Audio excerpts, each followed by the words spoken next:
All right, ladies and gentlemen, welcome back to the World Arena podcast, aka the WAPcast. Today we have a balance patch. I'm not even going to bother introducing these guys because you already know them, you love them. They're content creators, they're your heroes. SWC players. You look up to them. But they smell good. Yeah.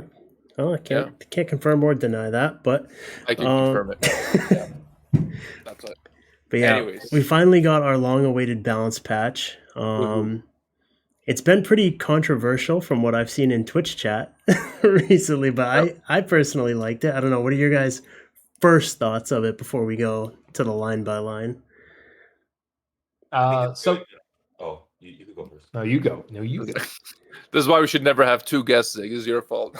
I think it's good. I was saying, they nerfed a lot of units that need nerfing. I really want to see where the meta is gonna go with Shizuka nerfed the way she is and nerfed the way he is. Yeah, that's pretty much exactly what I was thinking. Is that despite the fact there's no weird buff straight to the moon lines in this patch, they touched a lot of stuff that people wanted touched, and I mean, I feel like people don't like to see a really good unit merely be touched. They want it just absolutely gutted. I don't think that's actually necessarily good, especially because imagine you actually were the guy who saved 20,000 stones and got Oliver last week. No, I agree. It's a good point. I wasn't thinking about it we have in and outs, at least for myself, where I think about just gut it, and then I think about the guys who actually save stones to try to get something, right? And then they just lose it. Then the week after, or was it last week was Oliver Stones, right? Yep. Yeah, literally last week. Yeah, so it would be such a shit show for those guys who saved their stones and they got it. So it's good that they kept it tame. There is still another 2 months, so even if whatever happened they did now is not enough, there's another 2 months, and then maybe they'll do something. Probably. Yeah. But I think the only way for someone that loves Summoner's War, that plays consistently, one of the top 5 reasons is hey, I spend because this happened before. I spend I spent money, pulled Shina Martina or pulled Shina, leveled her up, and now Shina got nerfed. That's so many people quit because of that, So it sucks to just gut a unit. Yeah, 100%.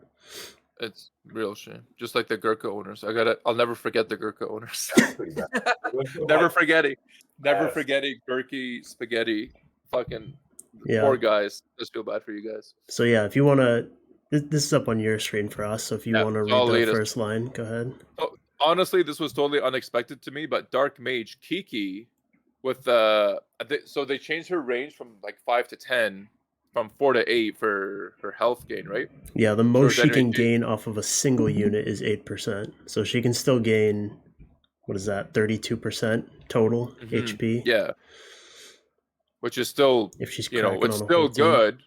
I didn't expect this thing to be on a patch, but here it is. I think it's an inter-server defense type of thing. She dominates inter-server defense, and also I'm pretty sure she's pretty popular in Siege, but I don't play Siege, so I'm not 100% sure on that. She is good in Siege. I do know that for sure. She's good in Siege. I know, Thompson, are you deep in Siege or not really? I'm not deep in Siege. I'm deep not in Siege. Deep not Siege. Gotcha. Yeah. So if it was it's fair. If it was something like that, I think that's pretty fair. And I don't think that had anything to do with RTA. No, not really. But speaking of Gurkha and speaking of removing heal from somebody, tone it down. Don't fucking gut the unit. Anyways, Masha. Every time you think about gutting, I feel bad. Gurkha. I feel bad. I can't help it. I think about it. When I see other units get nerfed, and then I remember Gurkha, I'm like, damn, man, they really shit that unit. Anyways, Masha. So I don't know if this is enough, reducing just 5%, so a total of 25%, because it still stacks to a maximum of 5. Just 25%, it's not enough. This is the most fake nerf that they've ever fake nerfed, basically. Yep. Why though? I don't get it. It's still it doesn't lap you as crazy because a lot of times it slows you, and skill 1 slows you. and then like it laps the unit that it slows, and that's a big deal. Yeah. Yeah, I mean, 61.5 speed is still a lot of speed to get completely for free on a unit that's already super fast. It's hard to do the math, but I know it gets pretty crazy when she lands skill 1, and then you're like your unit never takes a turn. Yeah, like, well, yeah. So with her new passive, she's gonna get 61.5 speed for free, and then 25%. So when the 25% reduction means she was getting like 80? It was like 90 something. It was like low 90s. Something. Yeah, I'm pretty sure. That's what someone had said. But I mean, I can't do the math on like her hitting like a plus 180 speed unit, and then how many turns she'll get versus the 180 speed. Yeah, if she slows it, she'll definitely still lap it. But I guess if she doesn't slow, that's probably where it'll have like the biggest impact. She'll probably not continue to lap. But I mean, the biggest thing is obviously it reduces her damage a little bit, but she's still gonna just slam. Like this unit's damage is like unmatched. Like it's very wild. She's still everybody obviously knows what the rest of the patch has, but she's still going to be the best fire unit by. Volantis is cool. We'll get to that, but I think Masha's still way up there. But hopefully she could use another tweak. Yeah, that's what I'm saying. Hopefully in another couple months they don't just like sit on this if like the community agrees that it's still too much, but then maybe some people will they'll advocate for her. I don't fucking know, dude. How would you guys nerf her? Just take another that exact part of the passive I would have just removed. Yeah, like that part of the passive is exactly what I wanted changed, and they did it, but they went too light. Like 61.5 free speed. That's still so much speed. She's so fast already. That column was already a nerf from how she was before, because before she would just decrease her attack bar by half, right? And she would gain more from attack bar boosts. Yeah, now she doesn't. Yeah, I think. Oh no, like she's pretty strong. Honestly, I think I don't mind the speed as much. I mostly mind the amount of immunity she gets.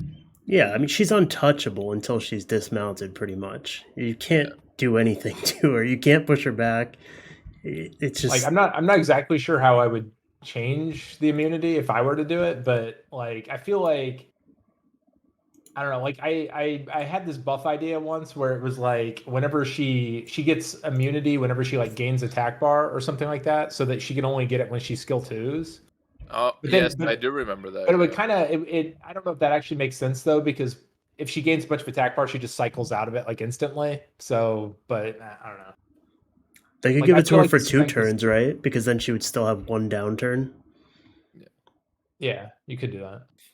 I don't like the buff on the nerf on Masha was on purpose in a way where like if they push her, if it's like any more than 10, then it's going to be harder for the Masha owners to deal with like Chompong, because Chompong didn't get touched and with Robo, Yeah, so that's the point I want to touch on, where like I want her to actually keep that immunity, because if I want to take her into the wind units, which they're never nerfing as much, like the Chompong pretty much, and anything else, and then now Wind Robo, just exactly like you said, and Oliver's still going to be a thing, and all that shit. Like Wind Robo doesn't touch Masha like ever. Yeah, and he dies in 1 tap every time. His base stats are so bad. He just evaporates.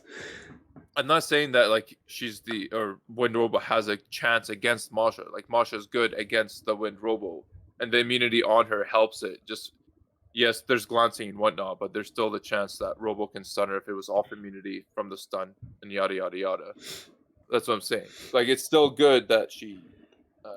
I mean, she also she also just completely abuses like the Nemesis rune set. Like the way her passive interacts with Nemesis, how she's permanently immune, can't really be pushed back, and then is gaining bar and speed while her team is being AoE'd because of Nemesis and the passive. It's like there's so much synergy there. That's like it's just so strong. Wild. But if you want to go we can jump to the next unit, because Masha really didn't change. Bit more on Masha. I also feel like nowadays, like with the Oliver nerf you're gonna see later on, like most of the Oliver is gonna be really tanky and max resist.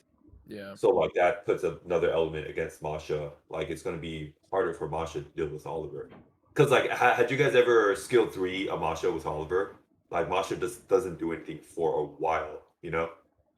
Yeah, I mean, she still gets to get her immunity up and be safe for a bit, though. Yeah. For the next 2 turns, she's just doing skill 1. Yeah, you know? yeah. So yeah, which isn't the worst thing. But moving on to Shizuka and everyone's favorite Samy. Yes. Now, Samy cannot ventilate herself now, which is or pretty much what is ventilate. Which never did anything anyway. She doesn't have another skill. It was good that they removed that from Samy, right? It's good that they did that. So now we don't have to worry about that. But with Shizuka, she got really hit hard with that. Maybe. Dude, is that enough? I thought it's like the perfect thing, really. Dude, I think it's more than enough. I think they nerfed her too hard. I don't even know how you use this unit in G3 anymore. Yeah, they nerfed her hard, man. Like, I don't think you can use this unit anymore in G3 as an RTA unit. Yeah, only with like Gani Oberon combos. I feel like.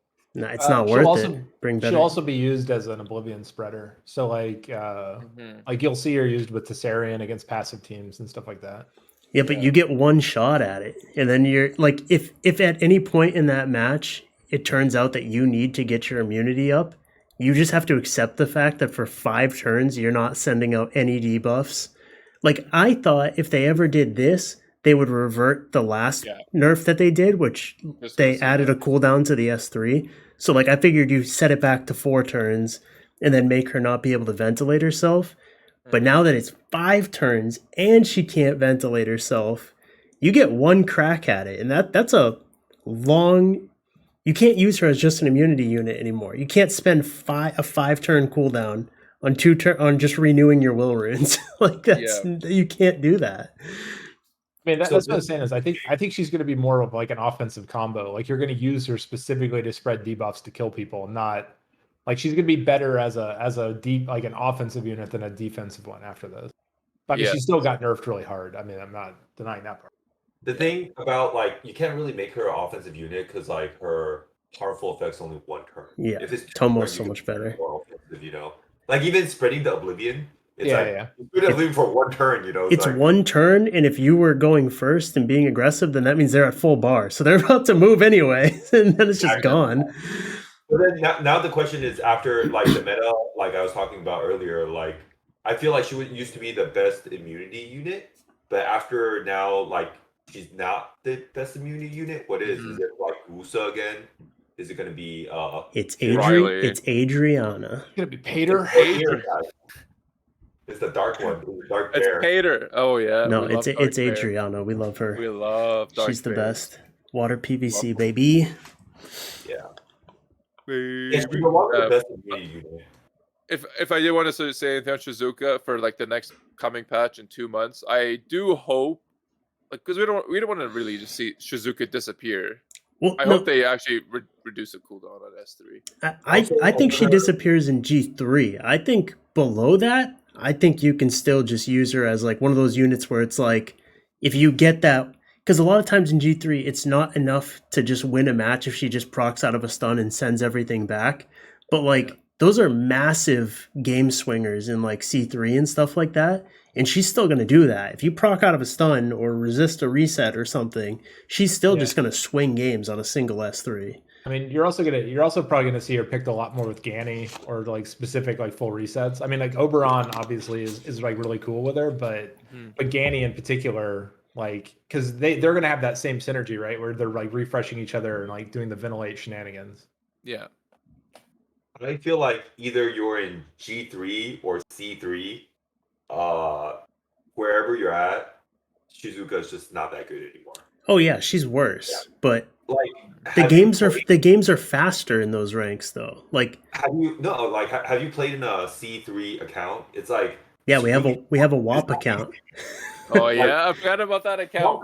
Conquer is super competitive. It's crazy, but the games are way faster because people who go all speed are really, really squishy. They don't have like the super thick, fast runes or whatever. So when one thing goes wrong and Shizuka gets to just whoosh, like the game just ends.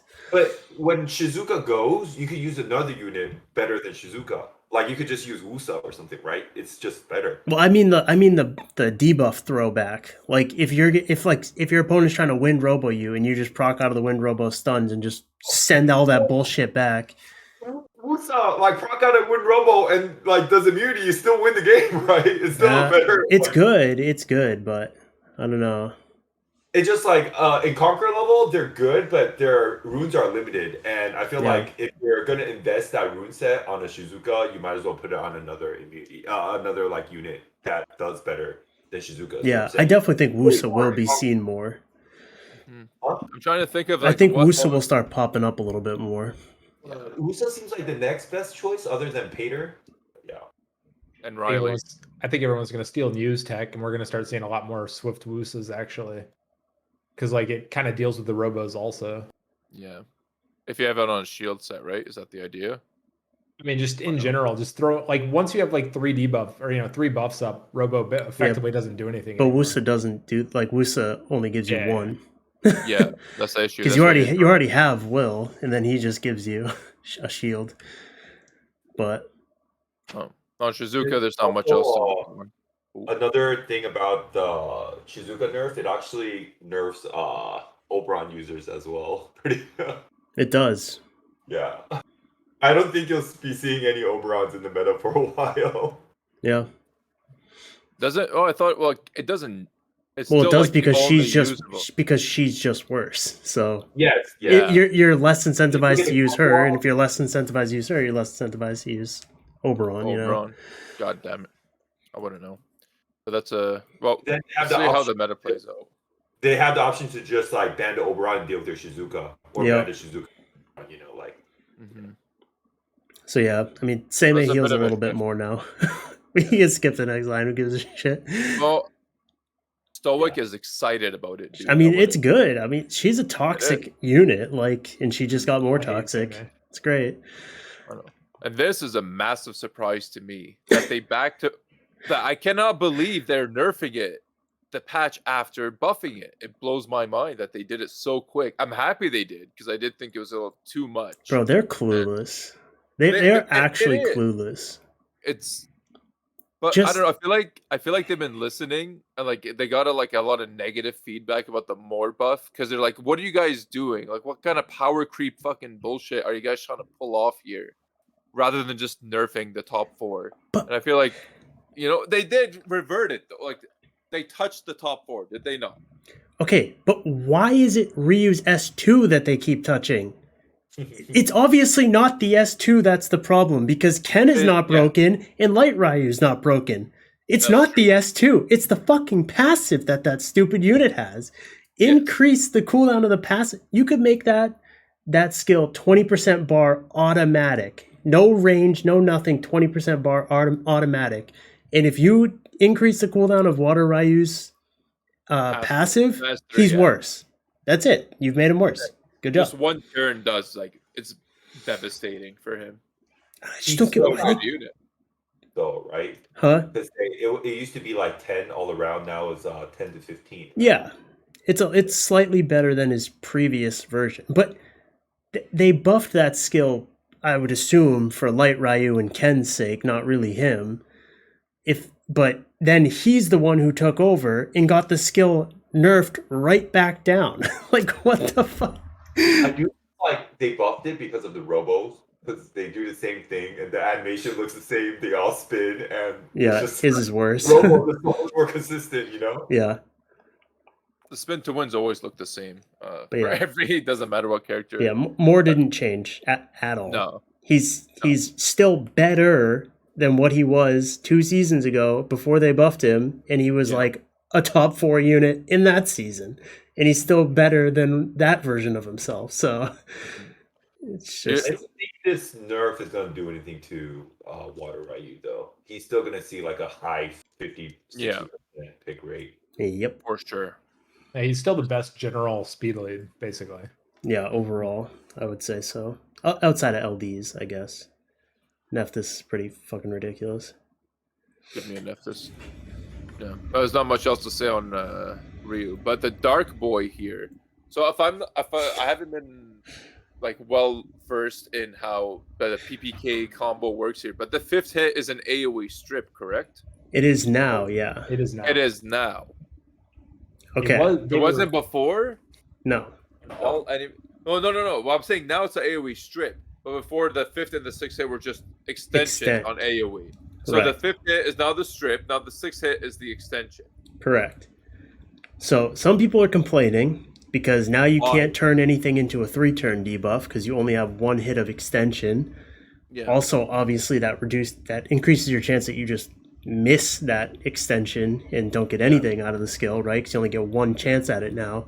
But still, he's now an AoE strip that then immediately goes for an extension hit in an AoE again.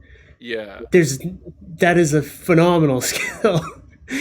But I think what people are complaining about is that, like, you're supposed to set up for that situation. Like, you already had to have a stripper for him because you need to have some debuff to extend. It's right? Still, so now you're just dice rolling for a despair stun to extend. It's still nice to have the 3rd unit that moves to have a strip. Also, it's like Chung Pong. Though, that's not a chance to increase duration. Like, if he's built on accuracy, every time he despair stuns off that skill, it's going to be a 2-turn stun. Yeah. Like, or unless you get 15% chances. Yeah, but, right. Which is crazy. Brutal. So on the 1st hit, the 5th hit, if he does a strip, a stun, it does not also extend on that 5th hit. You have to wait till the 6th hit to extend it. Correct. Yeah. Right? So we're still looking at a maximum of a 2-turn stun, which is still good. Because you can still poke it. It's not like a 2-turn sleep. You can still poke it. Yeah, and the first 4 hits of his skill, I believe, is a strip stun. Right? Isn't that what? So that target still gets a 2-turn automatically, and then you have the chance of spreading 2 turns to other things with a strip and then potential. I mean, it's a fantastic skill. I don't think this is bad. If this is like one of your only LDs, this actually lets you use it. It also combo. Oh god, sorry. Go ahead. I know what you're gonna say. I was gonna say it combos insanely good with Tomoe. Yes, insanely good with Tomoe. That's what I was waiting to fucking hear. Because now, if like you don't like, okay, before if you bring Tomoe, Dark Ryu, strip, they ban the strip. You get to do it to 1 unit. You'd have to bring 2 strips to make it consistent. Now you bring Tomoe, strip, Dark Ryu, and you get a 2-turn strip on, or you get a 2-turn stun on everybody, like every time. Mm-hmm. Yeah, I think the difference, and it's hard for like the Dark Ryu owners to like not grasp, but like do is like before he's at a speed where he could like stack a lot of attack, crit damage, crit rate, but also like use like artifacts with accuracy. But now he's more like a speed, HP, accuracy type of unit. That has to move for all your other units. He goes 3rd now, basically, instead of 5th. So he moved up like 2 slots. Actually, no. Well, any other despair stripper that you're using, you're gonna want it to be in front of him. Like if you're also using Water Ryu or, but like anything really. First, he's still a pretty good unit to go first. He is, he's a pretty good unit going first too. Not a bad thing. I think I would put him first, still, and go from that. But it's hard. So, like, I guess he gets his damage through artifacts because his 3rd skill hits like 6 times, right? 6 times, yeah. Well, I mean, technically it's 4 and then another 8, so 12 times. I think he's just one-man wrecking crew. Like back then, I know the good Dark Ryus I fight are all like paired with like pretty good like Nefties or like Monkey King or Light Monkey King and stuff like that. But now I think he's just by himself like pretty good. He can do he can really just. The thing is you could still use him in that exact role, like if you wanted to, right? If you really liked your set and the damage that you did, you could still just do the 1-turn extension and also have him as a backup stripper. It's like Chung Pung. You want strippers in front of Chung Pung, but the reason why Chung Pung is so good is because if those strippers fuck up, he's got the backup to it as well to set the next guy up behind him up, Yeah. And he's a way better backup stripper too, right? I don't think he's as good in that role because like there's always like accuracy resistance check and stuff like that, and his damage got nerfed. But then he's different now in a way where he's more like Giano, more like another unit could like strip stun and stuff like that. All I'm seeing it's another Spinny Boy to add to the Spinny Boy team, so please give him to me. And also, I don't want to fucking hear it about this unit because this thing has been buffed more times than like some of the LD5s that were out when the game came out. Like this thing has been on more balance patches than fucking Jara, and he's like 2 years old. So just take your buffs and be happy, for the love of God. I think they should be happy with this. This is nothing to be. I don't know why you guys were celebrating. If you hate it so much, fucking trade it in for a Dorothy or a Jara or what. You keep getting this guy on balance patches somehow, some way. Just be thankful. Fuck. I would be happy with that if I was a Mr. PPK combo. I fucking just love saying PPK for some reason. Yeah. Is there anything else? Like, I think that's great. I think it's a great buff for him. You can go out your way and put Dark Ryu on Swift now. It'd be pretty good. Yeah. I was thinking he's a very viable. You still get to shut down one unit while AoE stripping if you're Swift, because he does still stun a unit. Question: does he puts what he? So his fourth attack does a stun. Yep. His first 3 attacks does a single target strip. Yep. His fourth attack does a stun. Yep. His fifth attack strips AoE strips. 100% activation. Just AoE stun again with the fifth attack, right? What? Okay, hold on. Okay, now you got me out of. I need to. No, he strip, stun. Is what I'm saying. Am I wrong? No. The sixth hit is just extend. It doesn't spread. Yeah, but the fourth hit is a stun. Yeah, but it's a single on one unit. Yeah, but then the unit you're hitting is stunned, so it spreads the stun. No, it doesn't. It doesn't spread. It extends. Oh, it extends. Okay, Yeah. Okay. Yeah, there's no spreading with him. There's That's no why you need spread. the Tomo. That's why you need the a Tomo. combo in there. Sorry. Yeah. Okay. Oh, okay. I see. Yeah. So the fourth hit is the stun. The first 3 hits is stripping. Fourth hit is the stun, like you said, and then the fifth hit is now an AoE stun, and then AoE strip. AoE strip. Sorry. AoE strip. AoE strip. AoE strip. This unit's skill is a fucking tongue twister. Dude, just imagine. Dark Robo goes, self cycles into a third skill. Dark Cracks Ryu a bunch goes, of dots and then on Tomoe spreads it, and you now have like 50 dots. dots. 2 turn stuns. Then you're right. You can't have it move first, even though it's still pretty good moving first. But you're right. Like third. Yeah, I was thinking like, oh shit, it just like fourth hit, it spreads it. Yeah. Mm-hmm. Okay. But I can still see him like moving second. So let's say more PPK. Yeah. I'm going to call him PPK, and then you have your other. If let's say you have a couple pushbacks insteed, like or your Chung speed is that pretty much. Yeah, Yep. or pretty much, or use it with Chung Pung to make it even better. Like he's this is going to be disgusting. Actually, now more talk about it. Okay. Also, he's technically triple revenge Verd safe because you can just focus him on the triple revenge Verd to stun him. And I'm pretty sure it's 100% activation rate stun. Yeah, it is. With triple revenge Verd as well, but in a team with Chung Pong, he wants to move before Chung Pong. Yep.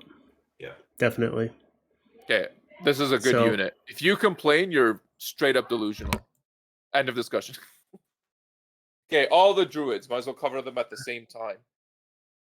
Abellio is cracked, if you ask me. In this, Patter got it pretty good. It's just the S3 additions or the S3 changes they did. Yeah, that did nothing. This did nothing. What do you mean it did nothing? What are you talking about? What do you think it did? Using S3 in bear form? Well, now you can stay as a bear. Like if you don't have any, it's really good for who? For Pater, Abellio, the one we're talking about. Okay, I was saying Pater, Abellio, and Pater, and I thought you just clumped them all in the same. They all suck category. No, first line, Abellio, Wild Cure. Okay. I think you didn't hear me when I said we're gonna go all the druids at the same time. Okay. But either way, what I was saying at the same time. What I'm saying is that it's still a pretty good change. Obviously, then Bellinus and Patter got the nice little passive upgrade. Patter maybe a little too good, but Abellio I feel like is going to be a little bit more cracked now because if you don't have any debuff threat and you can just stay as a bear when you heal every time you just take a turn and then you have S3 heal on top, you have no reason to transform as often other than if you need to nuke something with the S2. I think it adds a lot to Abellio, but that's fine. But for everyone else, did you read it? All he does now is the bar boost. in bear form. No. Yes. It already heals if you use that in bear form. That's what it already does. I do mean the bar boost. Okay, yeah, that's it. So you lose the provoke still. It does not provoke if you do it in bear form. You already had the heal. All it gained was the 15% bar boost. You're still better off immediately getting out of bear form and having your cut passive back available. I think this is like App said. It's more important for Patter than correct. Because then, well, not correct, but because if Patter only heals when he's a dog, so if I need to stay as a dog to keep my team sustained. No, with Patter, you want to turn back to human form. Yeah. Even now. Well, Same thing. It depends on the team. No, it doesn't. You want to. What do you mean? That buff was literally useless. This bear form bullshit where they get that second part, but still don't provoke, and they don't get to go back into human where their passive is better. It's awful. You never want to be in the situation that you're reusing your S3. Little too hard. I think you're underplaying it a little too, especially for patterns. What are you talking about? What do you mean? They don't do anything. Am I delusional? I guess I'm delusional. It doesn't do anything. I sometimes, when I'm playing patter, I'll stay as a bear to keep sustained, right? And then I'm in a situation, do I need to transform so I can pop my S3 to gain immunity? Or now I can stay as a bear and then pop my immunity? It's pretty clear to me. I don't know, maybe I'm... You still want to get out the turn before that you have it back up, and then use it in bear form so that you get provoke. You have your other passive up so that if you get stunned before you get back to that turn, you're not scared. You can. If that's relevant in that match at that moment, maybe sure I would do that. Okay, yes. If you're fighting cleave with your patter and not CC, then yes, you can stay bear form. If for whatever reason there's no CC units on the other side of your patter match, then yeah, you can you could stay bear. A lot of the comps, Zigbear. Well, Zigbear is just playing some crazy stuff. Like he's just cleaving people like crazy, but. A lot of comps that Zigbear and Apze play, they just wait for you to turn into a bear, and then they open a hole and kill your bear. Like they open a hole and then control your team. You know? So that's why we say that. But yeah, I feel like Pater got the biggest buff in this patch. Oh, for sure. His human form is fucking crazy now. I don't even. That's the exact thing I've been asking for, but I was not asking for 20 bar because I thought 20 is so much. It's a lot. They're going way too hard with these fucking numbers on these units, man. The theme where the light druid and the dark druid both get spar when they get touched. But this is crazy. They're crazy good. 20 bar lets me take it with Tianlang and not be punished. That's 20 bars too much, if you ask me. And I'm saying this as a very happy patter owner right now. It's a bit high. Imagine your Velojewel is immune to immunity, gets 20% bar. Yeah. Just imagine that. I'm just saying, you know? I know. Can you guys imagine a Velojewel that could? That's crazy. Dude, bro. The community would be up in flames if that's what Velojewel did. He cannot be stunned, and he gets 20% bar. Also, Velojewel now provokes when he does immunity. Oh my God. And he's got a heal on his following turns while he's waiting to get his immunity back. A Velojewel, I don't have a Pater, but I can imagine, what if Velojewel did that? That would be amazing. It's really weird, though, because it's all of these units are hard countering specifically stuns. They keep doing this with, specifically stuns, and, pushback just gets stronger and stronger. It's just, even more so than it already was. Yeah. Pushback is the only thing you can use. You cannot bring stuns into a meta that has Pater and Josephine and fucking Juno and I'm definitely considering switching yeah. All you can do is push back. That's it. Trying a meta, or basically just trying to put every one of my units, basically Dark Robo, Wind Robo, both on Violent, running more on Swift, just straight up get rid of Despair completely, because everyone Josephine's is just going to go in and be like, I got him this time, and then Josephine's so good. I cannot believe she's not on this patch. She's by far the strongest turn 2 unit. What can they do to her? One turn on the passive. They have to. She's one freaking proc away. It's so toxic. If you want me to be honest, if they add one turn of passive, with the power creep of all the monsters nowadays, she won't be usable. She'll be pretty bad, and I would love it because that unit is infuriating, dude. I just hate these volatile units. Like, I'd give turn 2 the strongest units in the world. Nerf all my units. Just don't make their units passives that I can't avoid and I can't counter because there's no good oblivions. Like, that's when it just feels bad. Yeah, no, she's really strong. She is the strongest turn 2 unit. Yeah, you're right. No. I don't know if they should remove it because sometimes I like it, sometimes I don't. But where she just auto revenges if somebody else gets stunned. That's a rough one. Could be. That's like. There's a couple things they could just remove. Good. That is really fair, is what I'm saying. Yeah. Yeah, because she can technically, in one turn, get 4 turns worth of CC off. Because she can stun with the revenge that she gets. Then she can S2 something. People forget, a provoke with a unit with revenge is a 2-turn CC that you cannot proc out of. If you're provoked and you hit that thing and it revenge stuns you, you lose your ability to proc. That's why Volantis is so good, because he provokes you and then you hit him in bear form and he revenges with a stun. He's literally Hathor with a strip because you cannot proc out of that lockdown. It literally doesn't. The game doesn't let you proc out of that lockdown. And then she also, if she procs, she gets another S1. So then she gets 4 turns worth of CC off of a turn that she stole with her passive. It's like she didn't even have to take a turn. She just stole it. Speaking of Josephine and Light Druid, Josephine is one of the biggest counters for Light Druid. Like I was saying, like if I don't have a Light Druid, like it feels pretty good to pick Josephine into a Light Druid, you know? Yep. Like I wouldn't know what to do against Light Druid if I don't have Josephine. They need to. I wish they would have changed him differently too. So if you want to read his changes off, it's 40, yeah. Well, still, I don't want to skip. Well, yeah, we'll do Volantis and we'll go to Bellanis because I think Volantis is fucking juicy too, or Yep. Bellanis, my bad. Anyways, Volantis. Counterattack. Yes. So I don't know if the 10% is like, if it makes it worse or better. Does it make you saltier if you revenge it now? Like, I don't know. I mean, it's still a 40% chance to damn near win a match. Yeah. After you got outspent, like I mean, it goes from a coin flip to a negative expected value, which is maybe, I don't know. Like I feel like whenever you're balancing things on statistical possibilities, like it feels real weird because it's like you kind of want something that either does a thing or doesn't do a thing, and he's just this like, makes it worse. You know even less now what the result of your skills are going to be. Like I hate shit like that. What's worse? Are you guys talking about the Fire Druid? No, this is Volantis. Volantis. His counterattack being 40 now. Oh, yeah. Well, I mean, obviously it's better. Right? I want to say, if I'm a Volantis owner and I saw a 40%, I'm like, oh my god, like, I have to deal with, like, Giannos, now I have to deal with a 10%, like, it's not consistent enough. It's just more toxic now. But like, if you have a 60% win rate with Volantis, it'll drop down to, like, 55.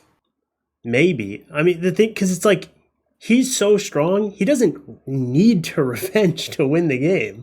Like, it's a great... A lot of times he does need to revenge to win the game. That's because people like Niu and stuff, that's how they pick him, right? They completely concede the turn 1 battle to try to get that cut and win. But, like, you don't have to do... He's at 100% activation rate, AoE, strip... CC unit. You don't have to use him like that, where you just go completely concede turn 1. This game's hinged on a revenge. You don't have to do that. People just do that for whatever reason. Well, I know what you mean with like that person's draft style because like they don't even pick speed lead. Right. But regardless of like speed lead or not, people have their fastest set on Volantis, you know. So despair, for sure. You know, they're not completely giving up turn 1. You're just too fast, you know. Well, it's on despair though, right? It's not like it's on Swift. It's on despair. Yeah. So they're not legitimately trying to outspeed you. It's just like, if they get into a battle of despair versus despair and they get a speed lead, then they'll probably outspeed you. But like they're kind of forced to play turn 2 because like. If you try to turn 1 them, then they could deal with it with the revenge. But what they're scared of is you picking like Josephine or Juno, you know, stuff like that. So like they kind of have to go turn 2 being afraid that you're gonna pivot. That's the awkwardness of Volantis. But if I were calm to us, what I would have done to Volantis is change his provoke to a stun on the S3 or S3, right? That is ingenious, Zigbear. Because the provoke being a 2-turn CC that you cannot get out of, you can't even proc out of it, is such bullshit. Like, it's smart. Then you can proc out of it and at least get a chance. Yeah, you at least have some prayer of coming back in the match. But provoke is too good. Idea. Holy, that's an ingenious idea. I like that idea a lot. They'll never do it, but it's a good idea. Of course not. Well, they did a lot of stuff that we asked for. I'm not gonna trash them too much. I'm not gonna trash them too much. Say again. Sorry, you kind of. They're just gonna cut it down to 30% next, because I really like Zigbear's idea. Yeah, they probably will. If he's still too strong, they'll probably just tweak that number again, just like they do with Nana and whatever. Like they just keep tweaking a number. And probably do with Masha.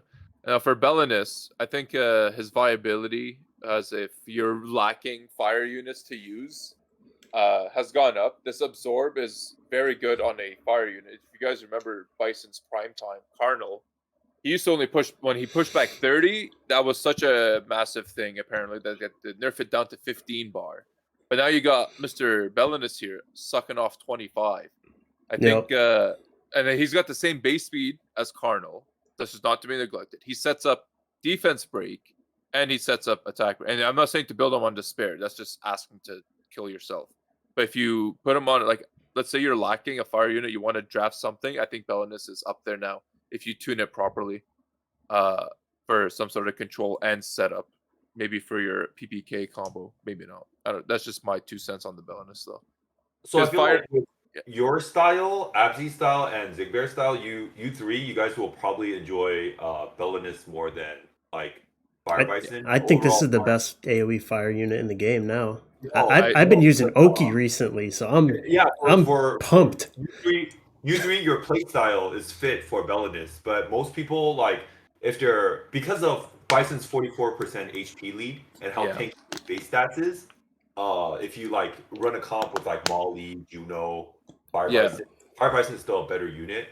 Belinus, if you're taking that first turn, you want a unit to just like, AoE control the team after your strippers, Belinus is better. Yeah. I don't think like he's up there. Like fire pushback is so good when you actually like have rune quality, and it just decimates anybody with a win team. Oliver obviously still affects this kind of play style right now, but I really like the Belinus absorb they added, or the high increase. I'm not even really so much looking at him like a control unit. Like I'm going swift, speed, crit damage, accuracy, and just trying to Asima people with him, basically. Like, if you get the 100 bar and the defense breaks, like maybe you defense break like a Masha and something else, like that Masha's getting dismounted and the other unit's probably dying. Like, well, yeah, what I'm saying is like for your playstyle, Belinus is a little bit better, but for the other half of people that enjoy turn 2 more, Fire Bison's a lot better than Belinus. Yeah, I think there could be some interesting just like tank Belinus builds where he just turns cycles on despair, and he's kind of like an improved Rika at this point, like a more offensive Rika. Yeah, but like, you can't forget what Bison does, man. Like, come on. Oh yeah, Bison's still great. I know. Like, I'll never stop using Arnold. Absorbs attack bar, skill 1 provokes. Like, tanky. That's the whole point. People like don't even play Bison anymore unless he's in the more tankier comps. Yep. Successfully. So yeah, all right. Go to your next boy there. My fire shot. Well, this is my next boy. Well, you didn't even read what Pater actually got. Or I guess we kind of talked about it. It's like the first thing, but like Pater, he gains 20% when he's put under stun. This is the thing I've asked for ever since I got. And that's in human form, right? Yeah, and that's only in human form. Yes. This is, to me, this is a little too high, right? I think 15% was fair. 5% does matter in a game like this, but no, I couldn't be happier. That's exactly what I wanted for Pater. Nothing else changes about him for me, at least. But if you are lacking runes, you can actually rune him in the 160s now.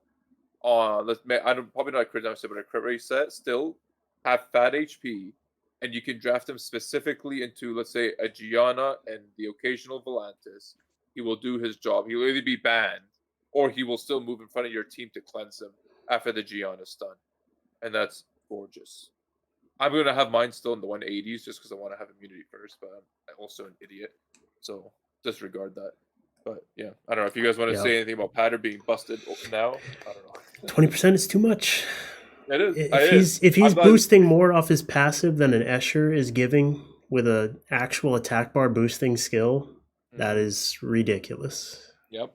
I don't know why they nerfed Tian Lang and then they released a 20%. You know, I'm somewhat glad I have another like passive cleanser fixer unit to fight against.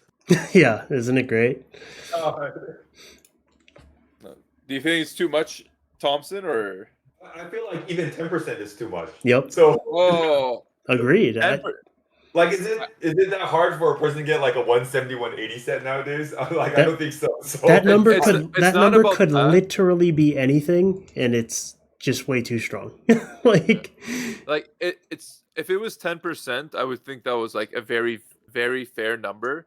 But just because if someone runs a Gianna and then they run their Gani right after it, right, or they run any sort of pushback, it doesn't matter. Yeah. It just doesn't matter that you took this unit. If they made it 20% because of water Ryu's stun, well, that's so stupid. But that's the problem. Like, even like a water Ryu, it's not going to work. Like, if you accidentally stun that thing, you're going to have to activate 3 pushbacks to account for his passive, which is never going to happen. You're not going to activate 3 pushbacks. I don't know. I don't know what they were thinking. It's too much. Even if you really use like Wind Robo or like Dark Robo units that like you think counters it, then what? Then what do you do after the follow-up? Yeah, exactly. Like you push attack bar back, you chunk pong, and then what? Like after you chunk pong, now what do? You know? Like I think it's I don't have a Pater, but I could just imagine instead of Pater it says Veljul, 20 like immune to immune. Community would be in flames. It's a bit high, but I digress. Oh no, I'm not digressing. We're moving on to Shadowcaster 5. I don't know why this guy got a buff.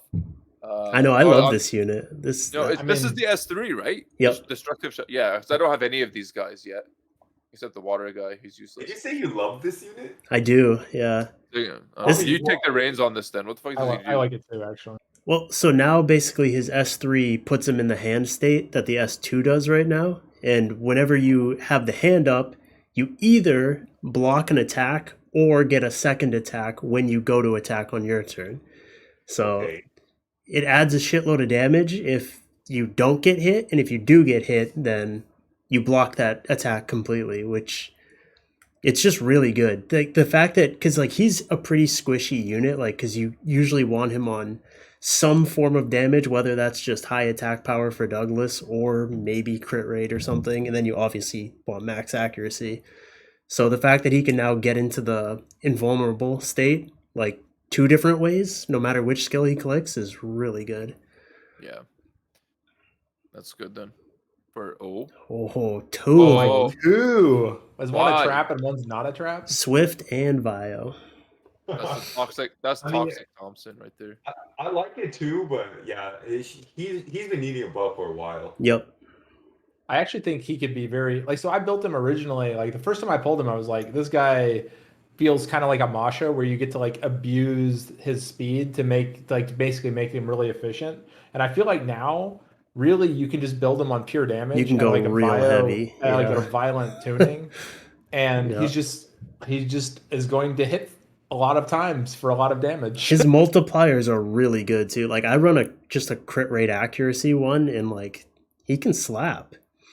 So, and he has a defense break too on his S2. So wait, that's actually kind of toxic then. Never mind this unit. So, I guess 3 defense break a unit? No, his S3 won't. His S3 will just put the hand on him. Then when you S2, you'll do a defense break, and then the hand will go and smack the defense broken unit. So here's the question then. If you S3 to get the hand up, and then you S2 to armor break, slap him with the hand goes right back up, right? Yep. So if you violent proc, you actually can hit like you can 5 hit times in a yeah, row. Yeah, you can just smack the shit out of something. Because if you steal enough attack bar, so the third skill steals 50% attack bar per person. So you'll AE them, take all 50% attack bar off of all of them. Yeah, 200 get the bar. hand up, and then you'll take a natural turn, skill 2 into an armor break, hit him with the hand and the armor break, get the hand up again. If you violent right there, you hit him with skill 1 and the armor break. Yep. Or not the armor break, but the and hand the S1 stuns too. So that's good too. Slap of death. Is that what you're gonna call it? The slap down? Just bitch slapping units slap left and right. Red. We love him. Okay, that's gonna be at least 2 fire units got a buff to kind of compete with Masha. Not really. Yeah, but he still auto loses to Juno, so keep him in storage. All right, next. Yeah, well, I don't think say the J. Don't say the J. If you violent proc, you slap her 5 times. She's true. Right. You also put 3 debuffs on her, so you better kill her. That's what I'm you only do one. You only do one, right? Well, you do the silence when you do the S3, then you do the defense break, and then the S1 that swings stuns. So you better I kill it. kind of want to run a Swift Ren tuned after a Swift Moor now. Yeah, do it. I was doing at the beginning of the season. I was trying him out just on like really fast Vio behind a Swift. What the fuck's that unit's name? The Fire Puppeteer, like to block cleansing while I spread the silences and stuff. I might try that again now that he's actually better. Yeah, Zima, whatever. Okay. Well, that's to be seen, I guess. And then, well, we'll talk about it next week when we actually start testing. Let me tell you a story with me and Ren. With me and my buddy Ren. I built 2 Ren, and Ren was pretty good. It's a good counter to a lot of like Ethnas and stuff like that. Yeah. And then I pulled a dupe like Monkey King, and yeah. I remember when we were. Yeah, that's so relatable, man. I remember when I pulled a dupe light Monkey King, and I was like, "What am I gonna do with this thing? I guess I don't need that Ren again." That's what he did. Bro, I thought to get a dupe light Monkey King. I just want to let you know. Huh? Imagine you fight this fucking guy though. And he has the option, the flexibility to slap a light monkey, and you don't know if it's Swift or Vio, and either one still fucking threatens your life. It's so bad, and you don't know how to draft against it, right?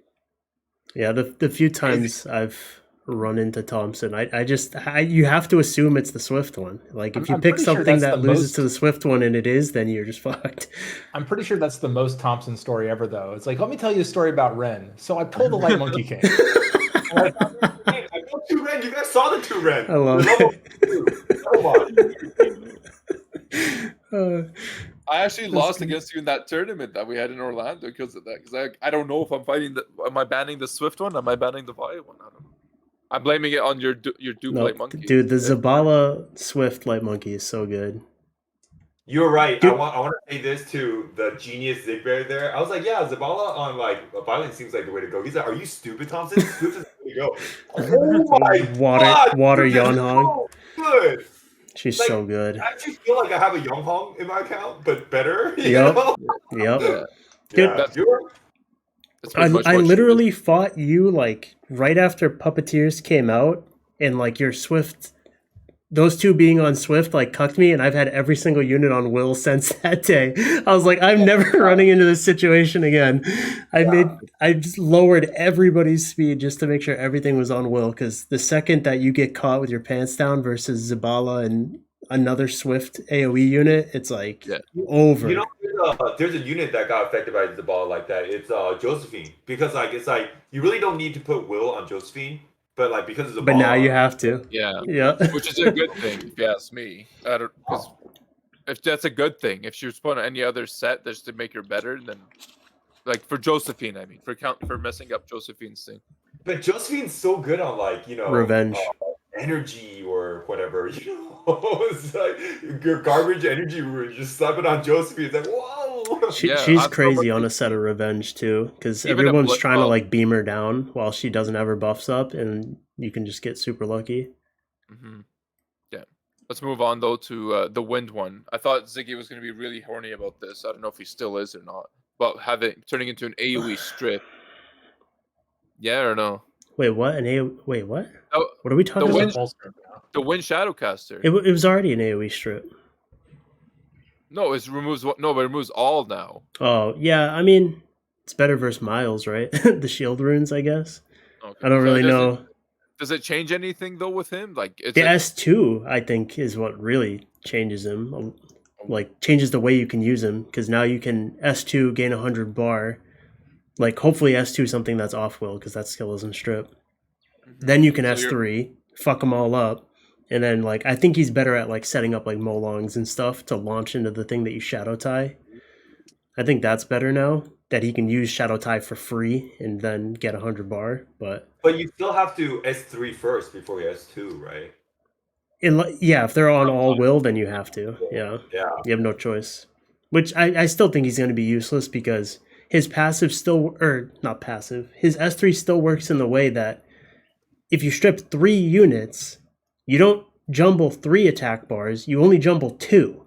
So one of them tries to jumble with the thing on immunity, and then neither of them get their attack bars changed, right? Because one's immune and then one couldn't switch with the immune unit. So the odds that you actually jumble up all 4 of their bars is just way too low. You usually only get 2, and it's like, okay, great, I swapped their Swift unit with their Riley or something. Like, that's not a good thing. Now you just get Riley'd. So it's like, yeah, I don't know. So he's better maybe in the long game, but not really. So maybe like a Vio one or something, and you pick him into teams that are actually going to set up immunity, and you're going to get some use out of stripping all buffs. I don't know. Zigbear is 100% right on this. But you can't trust him on Swift. He's untrustworthy. No, I wouldn't. You can't trust him on Swift now because like there's so many like if you can't compete with the speed of like a Triton or like I don't get the point then.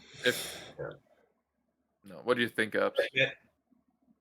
I mean, I agree with basically everything he said, but like a big deal I think is actually going to be his use as like a mid-range speed unit instead of a Swift one now. Yeah. Just because like turn cycling, like I mean, you could even build him damage just like you do the other ones, and like he actually gets some use. Like before, he's like, he's Nat 5 Orion, and now he's like a setup for nukes. He's just in general, he's a much better unit. Okay. Well, we'll see how it plays out. Maybe we'll find some interesting Kenji videos on it. It's probably more of like a siege offense type thing in reality. It's really hard for this meta in G3 at least to use any like mid-range like stripper unless you're like the top 3 LD stripper. Yeah. Like maybe you're a Trap Tiana, Apze, or like that's about it. Or Water Ryu, it's just and Chiwu goes in that category as well. Like 300 speed, Swift. I love Chiwu, dude. His damage is so crazy now. Yeah, it's good. It's pretty good. Makes no sense. All right, for the insane Oliver nerf we've all been waiting for. Less damage. It matters. It's a big nerf. It's just not what's making him so overpowered. So it doesn't really matter. I think the intention of this is to let your Antares have a higher chance of interrupting him while still having one of your units alive. I think that was the idea with removing the damage. Other than that, I have nothing else to say about Oliver. That's it. I don't know what you guys think, Apze and Thompson, but so last time I was in Korea and just hanging out with like Matsu and a bunch of like high level G3 players, everyone already pivoted their Oliver into like high tanky, high resistance Olivers. So it really makes sense to like casual people, all the people playing Oliver already at the top. Mm-hmm. I mean, just from a general perspective, the thing about this Oliver nerf is that Oliver was already like he's slightly above a 50-50 win rate. I think all this is going to do is make it be like, again, this is like a statistical change. All they're trying to do is to get his usage down a little bit so he's not like a 60% pick rate. Like his win rate, I made a joke earlier that like Oliver plus like Shizuka and like and Moore and Masha, you're actually probably going to see their win rates go up from these changes, not because they're better, but because people won't just like pick them into really inappropriate situations. Like they're going to probably pick them more into places where they actually like theoretically they would be really good at. So like hopefully what we'll see is that their usage rate goes down, but then that'll probably make their win rate actually go up. So I guess that's the kind of the goal of it, though, is it not? Just that's the definition of changing the meta, kind of. Not so much the win rate, but just pick rate. That's it. But they're just not correctly identifying like what's actually making these units as like popular and strong as they are. Like Oliver is strong for one reason only. He has a 33 lead who has a great matchup into every other 33 lead.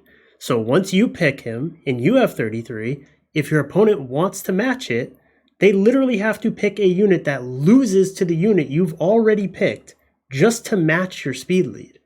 No. That's why he's so good. I think all they did to the Oliver is like force everyone to. I don't like the nerf because like all they did was make all the Oliver feel and look the same. You know what I mean? Like, there's no more crit damage or crit rate Oliver. You can't do the crit rate one anymore. It's not going to do any damage. But now, like, before, a crit rate Oliver is pretty good. There's also times where you have a high attack and you have crit rate. It's actually decent against the dark Ryu, the fire Ryu. Yeah, you can get them sometimes. You can get them. Oh, wow. Yeah. But now, like, you're not going to win that match, you know? Nah. Same with Kinky? Yeah. Yep. It seems like a kind of a trend though. Sure. Like they lowered the damage on him and Masha, so it's like I don't know if they just wanted to kind of, and they lowered the turn cycling of more, which in turn it would be more damage. So it's almost like they're just trying to slow those units down damage wise, because kind of all three of them got damage related nerfs, which is kind of weird, but. I want to say they're good with the nerfs, but a lot of the nerfs seems kind of lazy. I'll give you an example, like the light Shizuka. That one was really lazy, no? Yeah. You mean the buff, the 5%? Yeah, the buff, sorry. Yeah. A lot of the tweak was just like, I feel like really lazy. I don't say it, Like, it's not bad, but it's not, wow either.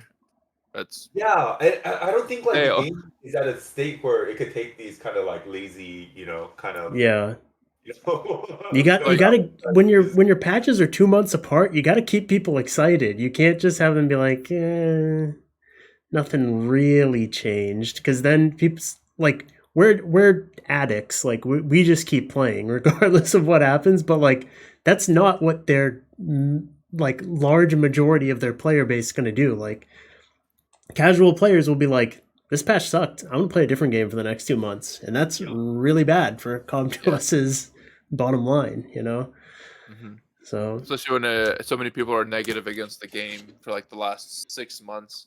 At least we feel it on Twitch. I don't know. Who knows? Who knows what like the overarching.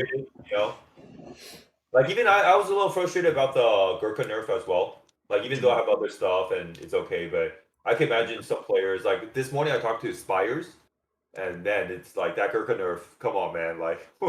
Yeah, okay, I don't want to hear it from Spires, who has Gianna and Tian Lang in... Don't relax. Like, maybe like he's just trying to compete to be like top 50 in the world, like that mentality, right? But so...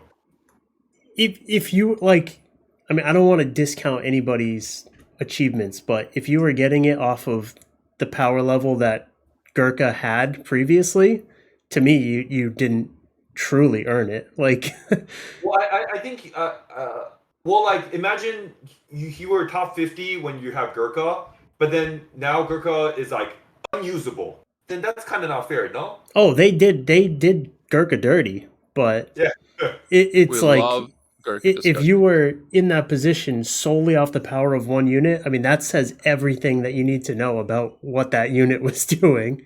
Yeah. Don't have that many LDs. Plus, he's an SWC player, and there's going to be pick and bans, Yeah, like, well, he was SWC. That was his first time in SWC, right? Gurkha meta? Yeah. Mm-hmm. But it is what it is. It still impacts like a lot of high level players. Is what I'm saying, like how many LDs do you have? Maybe you just have one in this Gurkha. You're so happy, and now I got nerfed. Yeah. No, I do agree with Ziggy. Like, but it is kind of sour where, like, they're not like they didn't slowly chip at it like they did with Oliver. We don't even know if this is the final. They went lazy on Gurkha's buff, and they went too hard, and then they overcompensated on the nerf. And now he's just fucked. It's like more the game where it's like maybe like if you didn't have one of your like plus 34 speed runes, you're not. You can't say like I can't say like oh you're not good at Summoner's War because you're getting carried by your runes, right? Or I can't say like oh this. Oh I know a lot of people's account that just have a Ragdoll or just have like this or that, and they make it work, but you can't say like they're not that good because they don't have that unit or that unit carried them, because that unit is what they are. But what I'm saying is just like it. What I'm talking more specifically about Gurkha. It's that is what shows you that unit was too strong. Like if that unit getting a buff catapults a player into SWC, pretty much because of its ability to 1 versus 4 matches without even having to take turns, like that tells you what you need to know about that unit needs a nerf. I just then think they went too hard on the nerf. It's like, but I know a lot of people, their accounts is just like solely based on like either Ragdoll carrying them to SWC or like King or Volantis. So like yeah, I mean, I agree. I wish they would give Ragdoll an honest nerf. He has literally been the best unit in Summoner's War since the beginning. Yeah. Since season 1 of Summoner's War RTA, Ragdoll is the best unit, and he is still there. And Ragdoll's even better now because Pater got buffed. Yeah. So like it's like you pick your poison. You let Ragdoll through, or you let Pater through. And dude, his pick rate is unreal. He has the pick rate of like an elemental 4-star. It's like every fucking person has him. How the fuck does an LD5 have such a high pick rate? Like imagine you pick a cleave comp, and I mean like a CC cleave comp, and then they pick like Ragdoll, and you're like, oh okay. But back then they have to pick like Riley, right? And you could just ban the Ragdoll and like deal with the Riley or deal with the individual. But now who do you ban when they go Ragdoll, Pater? Yeah, because you can't just ban the Ragdoll. You ban the Ragdoll. Yeah, but then the Pater still cuts you and that's cuts by himself. Don't stun it. Don't stun it. That's it. Don't stun the Pater. That's what they're doing with this game. It's like you can only use pushbacks. How do you CC cleave without like despair units or stunning and stuff like that? I know. What do you think I'm trying to get out of it? Zibala, pretty much. You gotta reset them while you freeze them, I guess. Well, it's work, man. Then your draft is all over the place, right? Yeah. Fucking weird, man. I don't know. Or you gotta use Zima more, the cleanse block. And then all the Pater Ragdoll people are also gonna draft Oliver Sekhmet, and then we're just gonna have the worst day of my life. Yep. And who has it? Ken Baller, right? Ken Baller has it. Yeah. Crazy. A lot of people have it actually, but I can take 2 online, then he's done for. Pater could come out of hibernation. That bear could come out of hibernation. Well, I've been playing with Pater, all right, for like I understand how long? Like a month, like it sucks when he's just pushed back and then he doesn't do anything. That's still gonna be his reality. It will be. Like he's gonna take everything off despair and fucking try to kill him before he moves. Let's get on with continuing speaking about lazy buffs. Light Sky Surfer, 50% chance to stun randomly. Nice. So I don't know. Yeah. How do you feel about that? That's lazy, right? All right, moving on. Ifrit Water. Theomar's actually got a good buff though. I think like for Siege, I don't know if you guys I'm not you guys you Light Surfer, but Light Surfer is kind of like that unit where I kind of like that buff, and it looks like they're going towards the right direction. Is what I'm trying to say. I already liked that unit. I play on a friend's account who has one.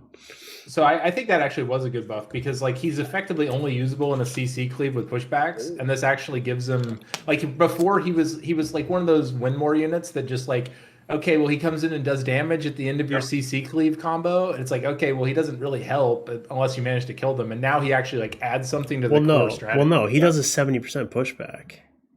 Right, but the thing is the damage part of it, like he does like essentially they don't. It's like if you could bring Chung Pung there, and then you also get cooldown resets in addition to the pushback or Ganymede where you reset 1 or whatever. Now he just did damage, but CC cleave typically doesn't kill them immediately. You have to like actually like hard CC them at some point. There's a unit with a really similar skill as his third skill, and that unit is Ziana. So I can imagine Ziana with a 50% chance to stun. Like, whoa! That's Right? true. Actually, 50's yeah. kind of bad on a single hit, though. I would love a Ziana, and I know a lot of people are mad that I would even say that, but she has the best V Strider skill too. Like people just need to use. No, it's AOE. It's AOE 50% stun. Huh? No, it's pushback. What do you mean?